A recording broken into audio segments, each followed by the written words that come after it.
Making dog food in front of relatives, huh? Pegler burst into laughter, hurling insults. Dog food, really? I was at a loss for words, stunned by such harsh verbal abuse. There's no other way to describe such unappetizing stuff. It's nothing but dog food. Now hurry up and make it again. I instantly retorted to Pegler's words. Huh? I'm still out shopping, though. What? Pegler seemed puzzled, but I didn't care. I was just executing my own revenge on Pegler. I'm Aldous, turning 50 this year. With my daughter moved out, it's just my husband Pegler and me at home. Pegler works at a major job advertising firm. It's a well-known company offered featured in commercials. Influenced by his environment, Pegler strongly believes in upward mobility. Men with high incomes are superior. That's Pegler's mantra.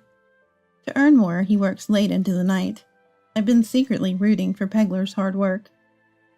We met through a friend's introduction. I work remotely and don't meet men often. My last boyfriend was in college. A concerned friend introduced me to Pegler through an acquaintance. My first impression of Pegler was of a fresh and handsome man. His suit was sharp, his hairstyle stylish. As someone not into fashion, he seemed from a different world. But Pegler was unpretentious. I'm busy with work and can't meet often, but I'll treasure you, so let's shake on it. Saying yes, I instantly fell for him and shook his hand. We started going out, though it was always short trips to eat or cafes. Sometimes Pegler's phone would ring, and he'd have to leave for work. Work call. Sorry, I have to go to the office. I'll make it up to you later. He'd say and leave. It was sad, but it was work. I understood and accepted it. Soon after, Pegler proposed. I said yes with a smile, thinking happy days were ahead. Little did I know, it was the start of a nightmare. 25 years are about to pass since then. Lately, Pegler's been coming home late. Since the beginning of our marriage, he's been working overtime and only comes home to sleep. We hardly talk. I once voiced my concerns in our early marriage. Can't you come home earlier sometimes? Let's eat together once in a while. Pegler snapped. Since when did you get the right to lecture me? You think you're better than me? He bit me with an irritated look on his face. I was shaken by the sight of Pegler I hadn't seen before the marriage. I didn't mean that. I'm sorry. I apologized immediately. With little experience in relationships, I was deeply rattled. But Pegler didn't forgive me. You earn less and act all high and mighty with your petty job, he said and locked himself in a room. We didn't speak for a week. I regretted it deeply, so I stopped asking Pegler to come home early. And since our early marriage days, I've been speaking to Pegler in formal language. He's old-fashioned believing.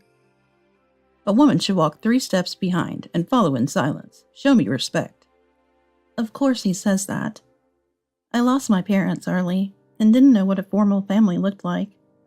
Back then, I loved Pegler too much to think of leaving over such issues.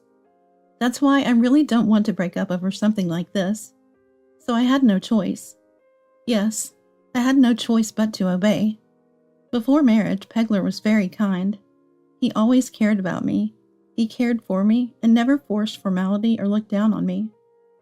I'm sure he'll return to his old self someday. With that hope, I've been getting through each day. But in 25 years, Pegler never reverted to his pre-marriage self.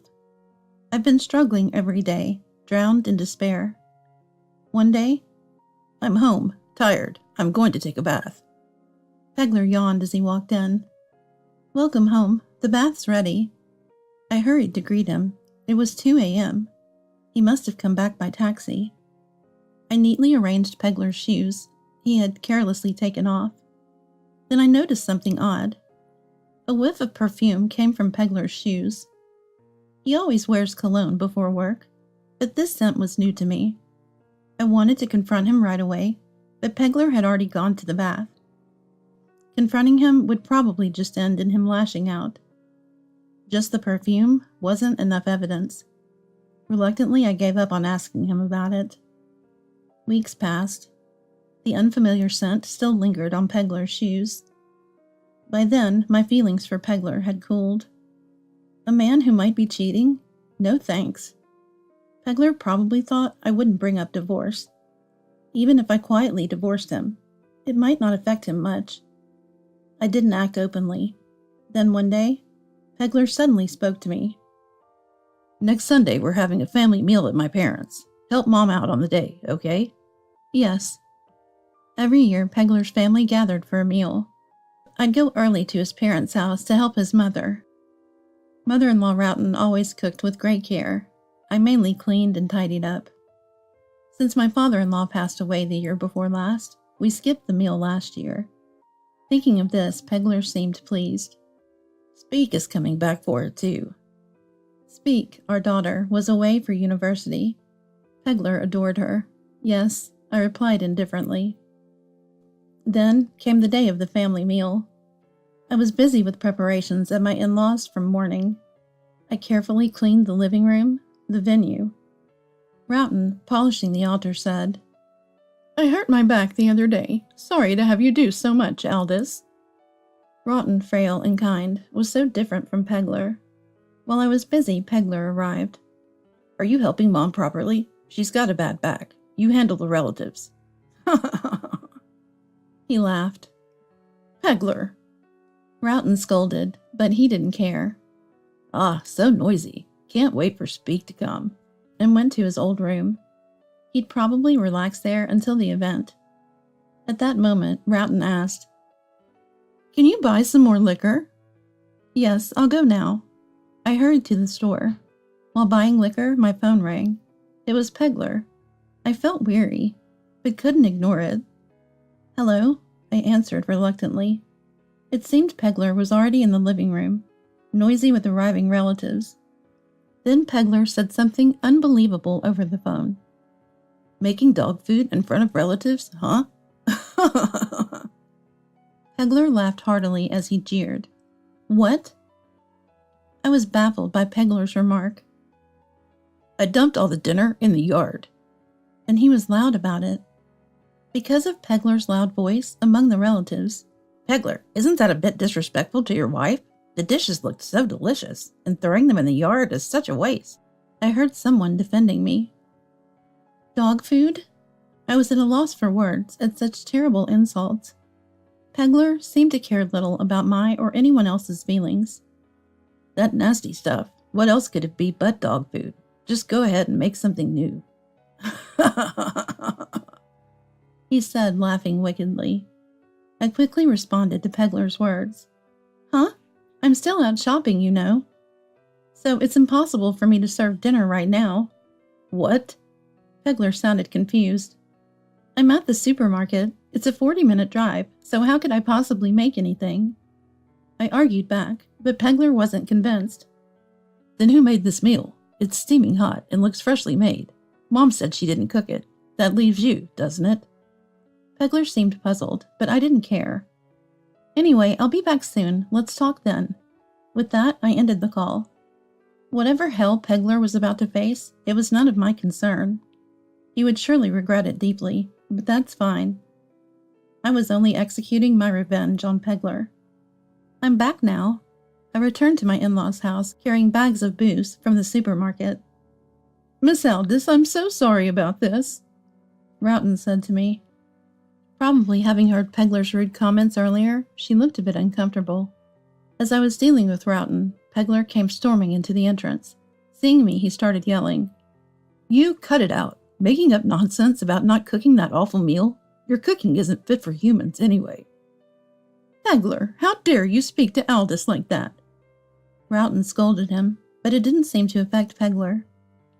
Mom, you really should teach Aldous how to be a proper wife. That's why she can never cook a decent meal. Pegler stands back and makes such a bold statement. Pegler was smug, looking utterly convinced he was right. It's amazing how much he could belittle people. I sighed deeply at Pegler's nastiness. What now? Pegler seemed irritated by my sigh, glaring at me fiercely. There was no need to show mercy to someone who looked down on others and acted this way. I was thoroughly intent on setting up Pegler. So with a smile, I said, The person who cooked today's meal wasn't me, you know. Should I call the person who did? Huh? Pegler looked puzzled. You can come out now. I called to someone who was hiding. Then the person who had been waiting in another room came out. Pegler's face turned pale. He was trembling. Speak? Dad, sorry for making dog food. There stood Speak, whom Pegler adored. No, that's a misunderstanding. I thought Aldous made it. But why were you cooking and hiding? Pegler asked, flustered. I asked Speak to do it, I told Pegler. Aldous, what have you done? Did Mom know about Speak? Roughton nodded solemnly, her face pale. I asked Mrs. Roughton. I told her to keep it a secret from Pegler as a surprise. Roughton knew Pegler adored Speak, so when I suggested having Speak cooking as a surprise for Pegler, she was happy to help. I was looking forward to seeing Pegler's surprised face. I felt bad deceiving Roughton, who was excited. Roughton thought Pegler and I were getting along well, so she was even more shaken by what was happening. I explained to a bewildered Roughton. Unfortunately, Pegler and I are not getting along at all. He just comes home to sleep, and he's been unfaithful. What? Roughton's face turned ashen. Hey, don't make stuff up. Pegler yelled at me. I have proof, though, I said, handing him an envelope. What's this? He began to read the documents. His face grew increasingly pale, so I said firmly, It seems you didn't notice. Recently, there's been a strong scent of women's perfume. So I hired a detective, and the evidence was overwhelming. It was shocking. I had thought Pegler's late returns from work were due to his job, but the detective's findings showed it was because of his affairs. Pegler had been involved with women from work and other girls for a long time. Even the calls during our dates were from women. I said calmly, It's amazing, isn't it? While I balanced work, housework, and childcare, Pegler was out having fun with other women. Pegler looked frustrated and fell silent. Ignoring his silence, I continued. But lately, you can't have an affair without gifting brand bags, right? You can't get attention without spending money. Pathetic. Is that why you've been holding back on household expenses recently? Pegler had been reluctant to contribute to household expenses lately. Since Speak has already moved out, we don't need that much for household expenses, right? Pegler argued.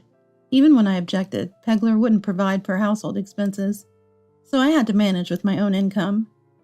It turned out he was doing this to fund his affairs. The relatives who had gathered at the entrance were all taken aback. Pegler having an affair despite having such a good wife? That's despicable as a man, they said, looking disgusted.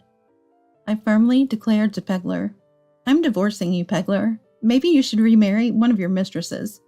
Of course, I'll make sure to give proper compensation in the divorce settlement. Pegler was visibly shaken by the mention of divorce. Don't divorce me. I've spent most of my savings on my mistresses, so I hardly have any left. That's why I can't afford a divorce. I was astounded by Pegler's selfish reasoning. The detective's report showed Pegler had been taking his mistresses to fancy restaurants and buying them brand-name bags. Even with a job at a major company, one would naturally run out of savings with such expenses. Wow, that's just low, the relatives murmured, looking at Pegler with cold eyes. Speak, too, was silently glaring at him. Pegler, finally noticing the atmosphere, looked uncomfortable. I began speaking to Pegler in a calm tone. Do you really think such a selfish excuse will work? And now it seems you're relying on my income? You always look down on my remote work, calling it mere side work, haven't you? Work you can do at home is just side work, right? My job at a major company is obviously more prestigious. Pegler boasted. Clearly, he had no remorse for his past actions, and still looked down on my job. It was time to crush Pegler's pride. I dropped a bombshell. I'm a freelance engineer. My income fluctuates, but it should be comparable to yours, Pegler, in annual terms. What? What do you mean? Pegler was visibly shaken. After graduating from an online university, I joined a major telecommunications company. Then I went independent and now work remotely. Thanks to my career, I could consistently secure contracts. With the level of income I have, I wouldn't be able to maintain our lifestyle, especially since I haven't received any household money from you recently." Hearing this, Pegler slumped down. "Aldous earns as much as me?" The fact that my income was higher than he expected was a shock to him. He was deeply shaken. "If it were just up to me, I would have divorced earlier, but there's Speak, and I didn't want to make her a child of divorced parents." I continued. Speak was still single. Being from a broken home might affect her chances of marriage, so I hesitated to divorce. Suddenly, Pegler, who had been downcast, looked up at Speak and pleaded. "You wouldn't want Mom and me to divorce, right? Speak, please, say something to your mother." Pegler was desperately scrambling for words, but Speak just looked at him coldly. "Speak." Pegler was clearly confused. Speak sighed heavily and then said to Pegler, "Because of this incident, I've lost respect for you. I want Mom to divorce and find happiness. It's okay if I marry someone who doesn't mind having a single parent. I don't care about you anymore, Dad," Speak said, looking away from Pegler. When I had told Speak about everything up till now, "I don't need a dad who's always cheating and doesn't even provide for the family," she was furious. "That's why you should go all out, Mom. I'll support you," she had said, leading to this plan. Pegler always complained about everything I did, so I expected him to make some nasty comment when I served dinner. Indeed, Pegler's actions were more extreme than I expected, probably accelerating Speak's detachment from him. "Please, don't abandon your father." Pegler started crying, devastated by Speak's rejection. "Pitiful man," I muttered. Roughton and the relatives kept their distance from Pegler. No one was there to comfort him. Given Pegler's past behavior, it was only natural. After a while, Pegler just sat there, weeping. Eventually, my divorce from Pegler was finalized, but it was tough. Pegler fiercely opposed the divorce. In the lawyer's office, "I will never agree to a divorce," he kept insisting. Apparently, he really didn't want a divorce because he was out of money. But there was plenty of evidence of Pegler's infidelity, so I finally told him, "If you don't agree to the divorce, I'll increase the compensation amount in court." Pegler went pale at that, and sweating, said, "I'm sorry, I'll agree to the divorce." Afterward, Pegler was dumped by his mistress, as expected. Now with no money left after paying the divorce settlement, he couldn't provide for his mistress. I also claimed compensation from the mistress in the divorce court. She was only interested in Pegler's money. Now broke, Pegler was of no interest to her. Left alone, Pegler seemed to be living in loneliness. Whenever he tried to contact Speak, "I can't think of someone who cheats as my father," Speak would hang up and block his calls. This attitude had spread among Pegler's relatives too. After exposing his affair in front of Roughton and the relatives, they all distanced themselves from him. Pegler even sent tearful apologies through his lawyer. "I'm truly sorry. I'm so lonely now, with no one around. Please, can we start over? Then Speak and Mom would treat me as before, right?" Pegler must be desperate to say such things. Being alone in his 50s must be hard, but it's all the result of Pegler's own actions. I wanted him to sincerely reflect on his past actions. I firmly asked my lawyer to convey to Pegler that I was resolutely refusing any reconciliation. Time passed, and it became the end of the year. I moved out of the house I shared with Pegler and used the divorce settlement as a down payment to buy an apartment. It's a 2 LDK, spacious enough for a single person. Today, Speak was also home for the holidays. When I asked, "Aren't you going to visit Dad?" Speak made a face of disgust. "I'll never forgive Dad. Besides, spending New Year's with just you, Mom, is fun too," she said with a bright smile. Married life with Pegler was really tough, but having Speak gave me the strength to endure. Speak is my treasure. "Thank you, Speak," I said, filled with a heartfelt gratitude. Blushing, Speak replied, "I'm really glad you're my mom. Thank you, too." After the divorce, I wondered what would happen, but my job remained stable, and I had Speak with me. I can't think about remarriage yet, but there's time to reconsider it slowly. My second life has just begun. With the dawn of the new year, I vowed to myself to keep striving forward.